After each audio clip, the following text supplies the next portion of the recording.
Hey there, welcome to the Growing Gills Book Club. I am happy to be here today with you, and my name is Jessica Abel from jessicaabel.com. And today we're going to be doing the several chapters at the same time, actually, not just the one, because they are all three kind of about the same thing. And for once, I'm actually thinking about like recombining chapters 6, 7, and 8 into one chapter when I was reading them over. And you may or may not know, I'm like trying to work on a revision for a second edition while I'm doing this. I was thinking, why are these all separate chapters? They seem very like they should be one thing. So we're going to do them together. Um, so this today's topic is one goal to rule them all, and we're going to be covering um, chapter 6, which is called One Goal to Rule Them All, and chapter 7, which is called Saying No, and chapter 8, which is Saying Yes. We're going to cover all that stuff. And I'm going to keep looking over here on the side because that's where my notes are. And if I put them over here, then I can't see the chat. So that's the explanation for that. So I see people are saying hello. Please let me know if there is, if you can see me. I am seeing some potential video issues and don't know for sure if this is working because I'm saying, sorry, we're having trouble playing this video in the little screen there, which is not good. So I'm going to reload and see what's going on and see if we can get this going. I told you I was going to be trying to use a desktop computer run this thing because I think part of the problem is that my laptop doesn't have quite the power it needs to have. Yeah, I seem to be there. Okay, good. So hopefully this is it.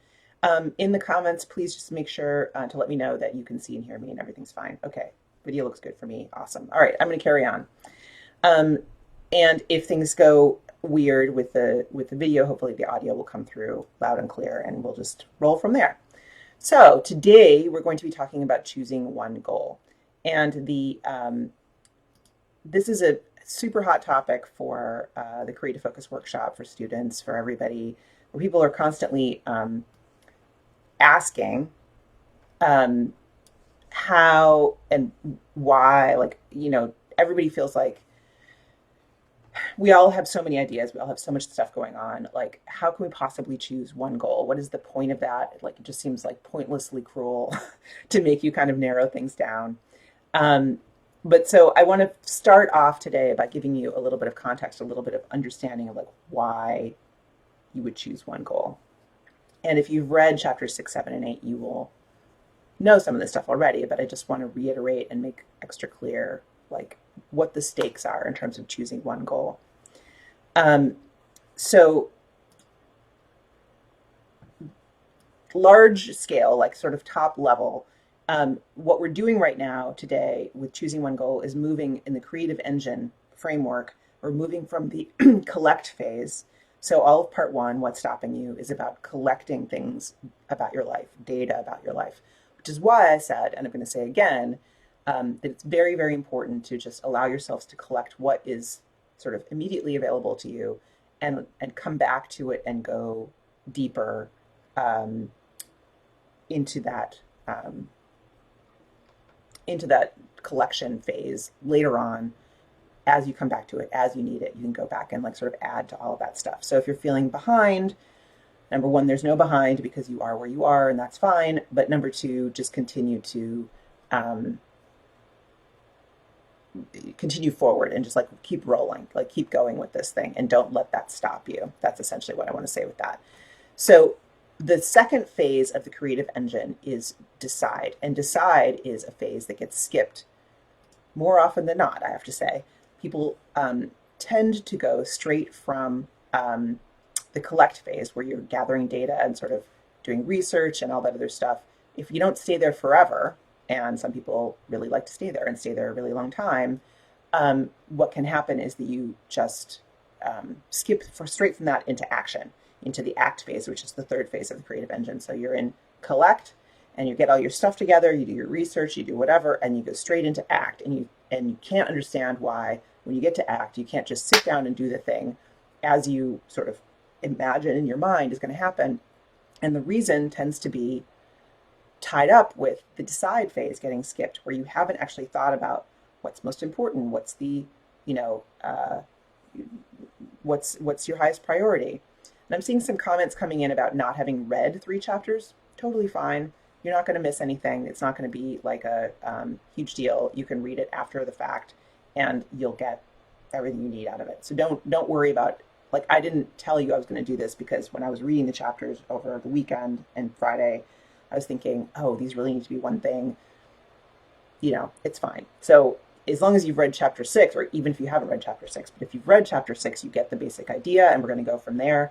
And the other 2 chapters are just going to be like more of that stuff. So, so don't worry too much about not having read it yet. So again, this is the decide phase. We're going to take all of that data that you've gathered about your life, and we're going to start to make decisions about where your energy is best applied in your life.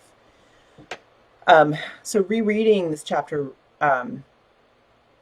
these chapters made me feel a lot better about the changes that I've made over the last 2 years, because sometimes I feel like, how can I possibly be teaching stuff like this when I still fail so, severely in acting according to how I want to be acting and like living my life the way I want to be living it, which is to say, most of the time it's pretty good. And then there are things where I'm like, oh my God, why am I doing that again? And that feeling of like, imposter syndrome for being the leader of a community like this, where I'm asking you guys to make all these changes, and I'm thinking like, how am I not living 100% along my own guidelines? Which, if I were my own best friend giving me advice, I would be like, Jessica, lay off. You're fine. You're doing fine. Everything's improving on a slow and steady pace. And that's true. Because when I read this thing that I wrote in 2017, and talking about in chapter 6, I'm talking about something that happened in 2016 when I was working on the idea of this book. The level to which I was piling things on myself and like expecting stuff to happen without actually planning it into concrete time, trying to do multiple projects at the same time. I don't do that anymore in the same way. And as a result, I feel much, much clearer, and I'm getting the same amount of stuff done as I did before, but feeling better about it. And so, and if you are really getting stuck, then you probably start, once you make these kinds of decisions, you start actually getting more done. But I was already getting a lot done. It was just a matter of feeling terrible about it. And also not really having control over which things got done when, because I hadn't made the decision. So that's the value of the decide phase, is being able to be in charge of what are the things that get done, instead of just like, stuff happens and I'm not sure how that actually got there, right? So I'm just much more realistic now about what I'm capable of doing in a given week. I'm only really trying to do one thing at a time in terms of like larger creative projects, which often have a lot of little sub projects to them. And so I'll be doing one thing and another. It seems like different stuff, but really it's like all towards the same goal. And all those sub projects themselves, I try to do like one this week, one next week, and just do that one thing and try not to like scatter my attention all over the place. So let's talk about why one goal is important. And I think I've said this before. I mean, I've said this a million times before. I don't know if I've said this in this format before, but basically the idea of one goal is if you have, as I did in 2016, like 3 or 4 different major things you're trying to achieve at the same time, and you're trying to sort of like, what seems like the most natural thing to do is sort of try to inch everything along a little bit every week. So, if you have like a book you're trying to outline, and in my case, it was like a course I was trying to develop and some stuff for school, classes and some other things like that. There are all these different things I was trying to do, and I tried to like kind of push each one of them ahead every week. And again, this is what I've like my natural tendency was to think this is the way to go, to like kind of push everything ahead all at the same time. The problem is that when you do that, you are absolutely not maximizing your attention,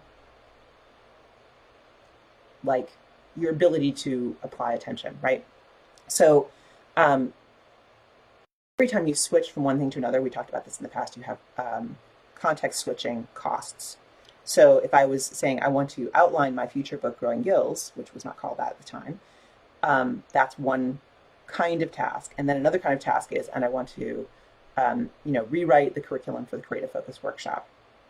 Two major projects, writing tasks related to each other, but not with the same goals and not the same mode at all. And so switching from one to the other requires not only finding the right files and figuring out what all the things were that I need to review, finding my place again, whatever, it also entails context switching in my head, where it's like, okay, well, this is Creative Focus Workshop. This is for students who are enrolled with me and working directly with me, and we're working through a curriculum, at this kind of pace, and this is what it looks like. But for a book, I'm dealing with people who I don't, other in this kind of context, I don't have direct contact. I need to be able to explain everything kind of in text.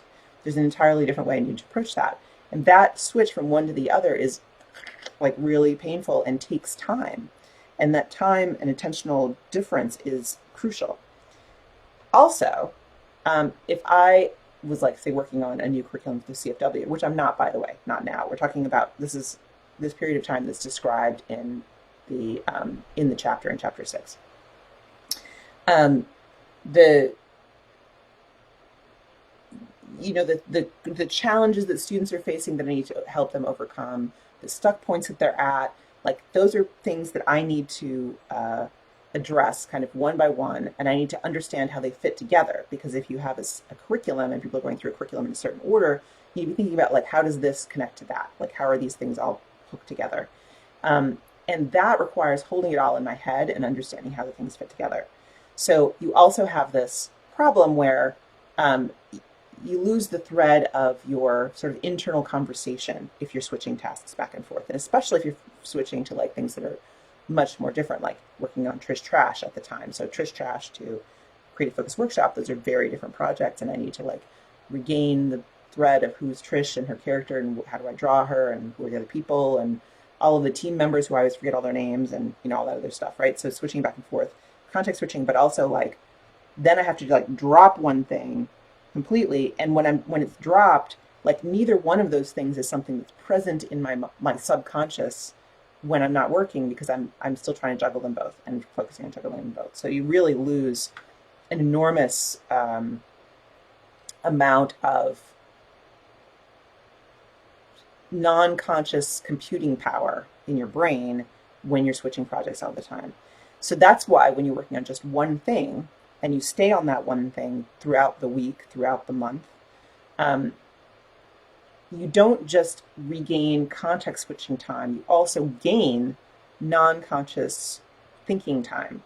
So, when you're cooking or when you're walking or when you're showering or whatever, like you're thinking about the same project. And when you're thinking about the same project, you're solving problems that you didn't even know were problems yet. And that's why it's sort of an exponential difference to work on one goal. And the second piece of this is that you have to, it's one goal at a time, right? You don't have to commit for the rest of your life to one thing.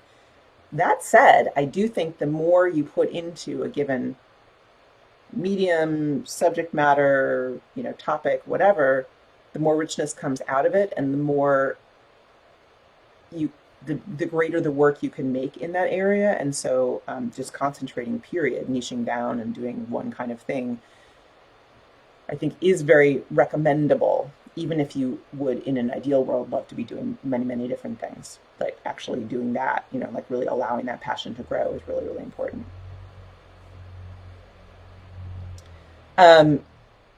Liz asked a question, with one project, how do you avoid burnout? Well, you're not literally doing it all the time. And this is what I was going to get to next, that you also have in your lives. So this is what we're talking about here is a project, right? A project being something that you are building that has a beginning, a middle, and an end. It will be finished at some point. And it also has, I find usually projects have unanswered questions in the middle of them, things you don't really know how to do or how to solve yet. And you need to do the project in order to finish those, to understand those things and to get those things solved. Then there's another mode of working, which I call process. So process versus project, right? So processes are things that you do on a regular basis that you know how to do already. They may have a beginning, a middle, and an end, but they also probably are ongoing, like you do them over and over again. So things like cleaning the kitchen, or more difficult professional things like writing a blog article for your job. Like you are a content marketer and you have to write blog articles. Like here's my process. I put these things in, and then I kind of chunk and like write it. Or journalists, filing on a daily deadline will have this. They'll have a process around what they do. It's not a project. Sure, you may have some resistance to it. It may be something that's like, like cleaning the kitchen may be like, oh God, I don't want to. But you still know what it is. It's not mysterious, and you do it on a regular basis. So those things are still going on, and you have to make sure that you're taking that into consideration when you're thinking about your project, that you have X number of processes going in your life, and that therefore you only have this much time available for your project or projects in different domains. And so they only fit where they fit. And so that's part of not getting burned out, is that you are switching back and forth from different activities, but the processes don't require that non-conscious processing that the project does, because you're not solving deep problems. You're doing very sort of like more tactical things because you already kind of understand the inside of it. At least that's my thought about this. You're also working in different domains at the same time. So I talk in the book about the idea of having, like a work project, a job work project, and a personal project at the same time, if you have the bandwidth for it. So if you have a very full life full of responsibilities and processes, fill up 95% of your time, you don't have time for three things at the same time. But if you have more room in your life, and for some people right now is a time of just altogether too much room, then you can fit three or more projects in your life. But my argument is they need to live in very different domains. So it's not like write your book, Growing Gills, and finish your book, Trash, which are both creative projects that require sort of thinking through similar kinds of writing tasks and creation, whatever. But like, finish Trash and, learn how to, I don't know, do home workouts or something like that, right? Something really different, like establish a home workout routine. Like that would be a project that would require a lot of figuring things out and like all this different stuff, right? So they're very different things that do not take up the same mental space for you. That's the idea of domains. And so choosing different domains that matter to you and establishing projects in those different domains is also possible. The bigger question about burnout, though, I think has to do with how much do you work on something, how much do you beat yourself up over it, and how much do you allow yourself to have room within the project to imagine and dream and find new aspects of it. Being tired of a project is different than being burned out, though. So just being in the stage where you have to execute a lot of stuff and it's no longer mysterious to you, you just have to execute, where it's going, can be very tough to get through. And I think my only advice with that is to start making sure it's like a habit, and that it's done in a reasonable like chunk of time. You're not asking yourself to do that for 8 hours a day. You're doing it for 2 hours a day or something like that, executing stuff and moving the project along. And then you may have other things that you need to do at other times of the day, but like breaking it up and understanding that just saying that you just need to sit down and grind through it until it's done is not reasonable, and it is going to cause you to feel burned out.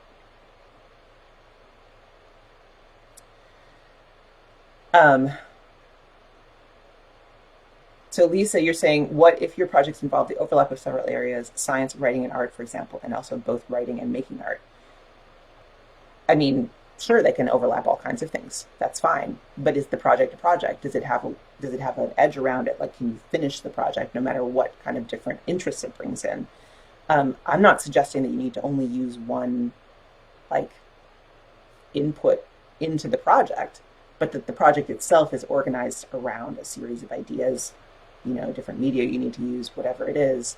Like, when I'm making a comic, I'm writing, I'm drawing, I'm doing design and, layout. And like, there are lots of different things that go into it. When I'm doing a project like Trash, there's like, it's science fiction, so there's science research to do and other kinds of stuff. So there's all kinds of different pieces that go into it, but it's still one cohesive project with one output. Susie says this idea of difference between project and processes is interesting. Maybe I've muddied them in the past. I think we all do.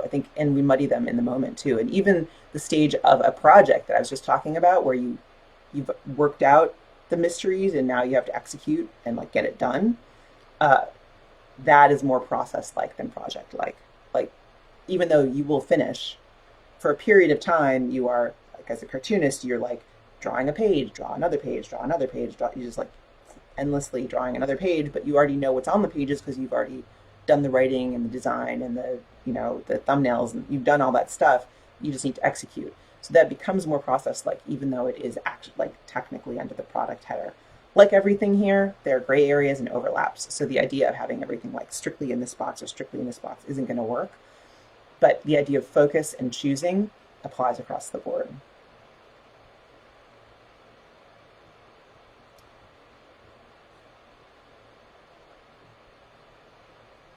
Okay. All right. So that is, and oh, and the other thing that's in this chapter, I think I'm actually going to move to a different chapter. I don't think it belongs here. Is this idea of the creation and communication matrix, which is the concept of that piece, which I think belongs really more in the what's stopping you section of the book. So I'm probably going to move it there. Is the idea of establishing for yourself how much it matters that your work is professional in the sense of something that people pay you for, not professional level, because we all want to be really, really good with our work and be at a level that's like being professional. But do you need to be paid for your work? Do you need many, many people to see your work out in the world? And that is, I think, a question that more of us should be asking in an open-ended way, because I find so often working with people in the Creative Focus workshop that they think, I want to make this work, and that means I need to be paid for this work. And in some cases, it really doesn't, because making this into a revenue-producing activity is complicated on many, many levels. It means that you are requiring yourself to create, to actively engage with business practices around your work. So marketing and selling your work and spending a lot of time on that, figuring out a business model and a niche and things like that that can get you paid. It is possible to make money with creative work. It's, you know, people like to have it and they'll pay money for it. But the idea of doing the work required to create a business structure around this work is a whole other level, whole other deal. And I think most people I encounter who are sort of thinking that way, they're doing it like automatically because they think that that's what is required in order to be serious and to be like at a professional level with their work, that then you have to take that step into making it a job. And you don't. If you can support your life doing it in another way, there's no reason why you have to make it into a job for it to be legit. You are allowed to do this. You should be doing this, whether or not it's paid. And so thinking about where you fall on that matrix, I think, is really an important thinking process, but really belongs with thinking about creative conditions and things, which is either in part 1 or part 3. This chapter 7 I wanted to go into next. I know a lot of you didn't read it yet, but basically it's a continuation of what's going on in chapter 6. So you will not find it surprising. Chapter 7 is about saying no and the value of saying no and how to say no to other people in particular, because that is, like, I think the biggest thing. And what it talks about, although I didn't have the words for this when I wrote it, is it talks about the scarcity trap, getting stuck in the scarcity trap of feeling like, and this gets back to what I was just talking about in terms of creation and communication matrix, the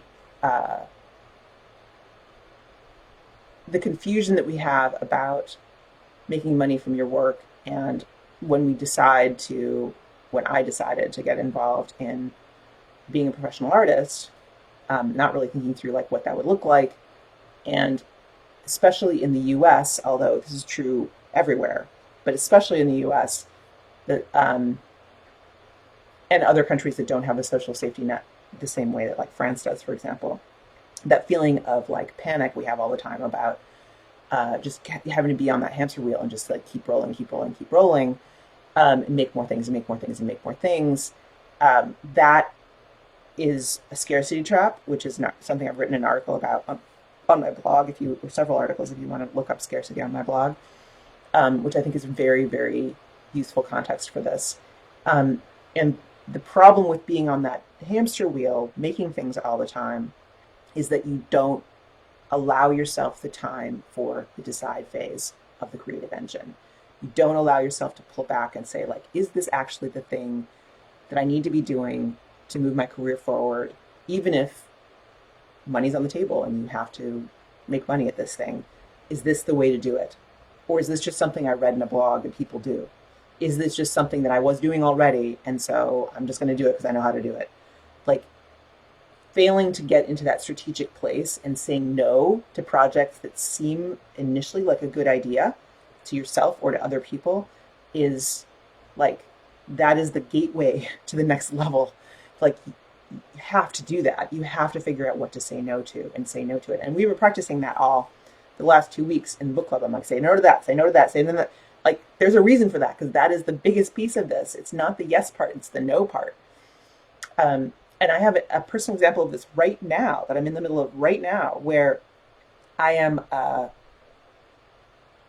finishing up a project where I'm working with a person on a big project of his, that is a podcast that I started. He reached out to me to see if I would help him with a story structure thing about it, and I didn't say no hard enough. Like, it's a good project. I like the guy. It's well paid, and I did a consult with him. And then he's like, "Can you do more? Can you do more of this stuff?" And I didn't say no. I couldn't quite make myself say no to this thing, even though I knew, like, this is what was going to happen. And I ended up, like, in the last couple of weeks, doing 10 or 12 hours worth of work on this project that I can't afford, and it's not where I want to be putting my energy. And I have nothing against this guy or the podcast that I'm working on. Like, it's a really solid project. He's a great guy. Like, paid me good money for the initial stages of this work. And I'm just like, how did I get caught in this again? Like, I should have said no. And so the thing I teach about this, how to say no to other people, and the good projects that come your way. And I'm not talking about the ones. It's easy to say no to. I'm talking about the good projects. That's where it's really tough. Like, does this make the most sense for you? Should you be doing this thing? Because if you do this thing, you're not doing all this other stuff that you could be doing. And what I teach is the yes, no, yes sandwich. So I want everybody to try yes, no, yes sandwich with somebody you need to say no to, which is to say, what a fabulous project. That sounds amazing. I'm so honored that you asked me. Due to my other commitments, unfortunately, I cannot participate in this. Period. Not now, not for the present, not, come back to, you don't want to leave the door cracked open, because that's exactly what happened here. And he came back like, okay, are you busy now? Can you help me now? Instead of me just like cutting it off and saying, I'm not going to do this. This is not what I do. I do not do this. Not, I can't do this right now. I do not do this. This is not how I work. Right. And then the yes at the end is like, so fabulous. So glad that you are doing this amazing work that needs to be out in the world. Please keep me updated. I'd love to see what comes of it. This is the kind of thing, like, I like, in this example is so perfect because I really do like the work, and I really do like him, and I really do think it should be out in the world. And I would be saying that with all genuineness. Like, I wish you all the best. I really hope this takes off for you. I can say that with my whole heart and still have said no to this process. So that's something I just want to put in front of you, that idea of like, the more you do in the world and the more successful you are at what you're doing, the more you learn, the better you get at this, the more opportunities you're going to get, and the more times you're going to have to say no. Finally, chapter 8 is saying yes. So this is where we get into how to choose a one goal. And this is something I'll let you go through in the activity in the book. But essentially, the idea is that there are criteria for choosing your one goal. And the 4 criteria I list in the book are quick win, follow the money, platform building, and big picture. So quick win is something you can do quickly and get off your plate. Follow the money is, do you need to make money from this? Does this make more money than the other thing? That's more follow the money than the other thing is, right? Platform building is about relationships. It's about relationships with your audience, with colleagues, with influencers. Can you use this to build your network in some sense. And big picture is, does this align with your vision for yourself in the future? Is this something you're going to thank your past self for doing when you get to be your future self, or are you going to forget that you did it because it's completely irrelevant? Like, think about the weight of this project. Is it something you need to do in order to get to the next step? This is the kind of thing that would fit under big picture. The thing that's not in the book that I want to add to this is the idea of your own criteria. So you're going to have your own criteria that matter to you that are not in the list. Maybe it's church, maybe it's family, maybe it's political activism. Where does this project fit on that scale? And essentially, I recommend that you do this with your top choices on your idea inventory. Actually give it numbers 1 to 5 on each of these criteria, and then add them up. Figure out which rises to the top, and you might be surprised. And I definitely want you to report back here. Let us know what you're choosing so we can support you. I am going to check the comments real quick for any questions and wrap it up. But this is the top. This is basically the main thing you need to be doing for like homework for today, for like the next couple of days, is choosing your one goal. Choose that one goal. Dan is saying, I find it especially hard to say no to side projects right now when there's so much uncertainty about future prospects. Picking up more work but kind of regretting it and feeling guilty for feeling that way. You, Dan, are in exactly the dilemma that I'm talking about. You still have to make these decisions based on what's right for you, not just based on if you literally need money in the door, bets are off, right? But if you don't literally need money right now, doing one of these side projects that really speaks to you and could build into something bigger and saying no to the rest may be the smartest move. So, lots of great stuff in here. Let's see. Christine says, this saying no to great projects that pay is what I have the hardest time with, because I'm always saying no to me. No, you can't do this great money-making project. So how do we reframe the no we're telling ourselves? I'm not sure how you're asking about reframing that no. I think basically with you reframing the no you're telling yourself, you have to say I have limited time. I have limited attention. This seems like a great thing to do. This is better. So I'm going to do this thing. That's how you reframe it. I understand, and you need to be very, very open with yourself and just be like, I understand that this is a sacrifice that I'm making, that not doing this other thing is a sacrifice. I accept that sacrifice in order to do this thing. Clear-eyed, you have to really admit that there are costs. But if you admit that there are costs and you take those costs on consciously, then you're more likely to be able to say no and stick to it than if you don't.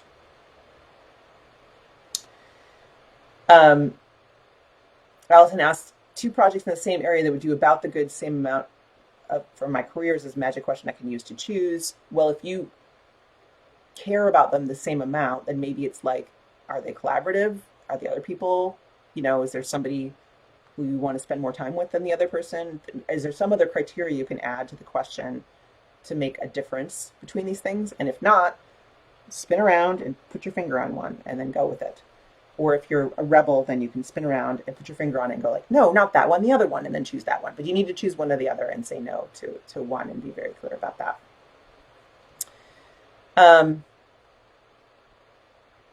Okay, so I'm going to call this for today. We'll be back on Wednesday with only one chapter, but it'll be chapter 9, which I can't remember off the top of my head. I'm not going to say something that's going to be stupid. So we'll do chapter 9 on Wednesday. And for now, I really encourage you guys to pick your one goal, and in the comments to this live stream, post your one goal and support each other through this decision-making process, because it is really difficult. It's really hard to do, and it's really hard to stick to. It's really hard to feel confident. So the fact that we have this group is a great boon, and I want you to use it and rely on other members of the group to help support you through the process. All right, I will see you next time. Bye.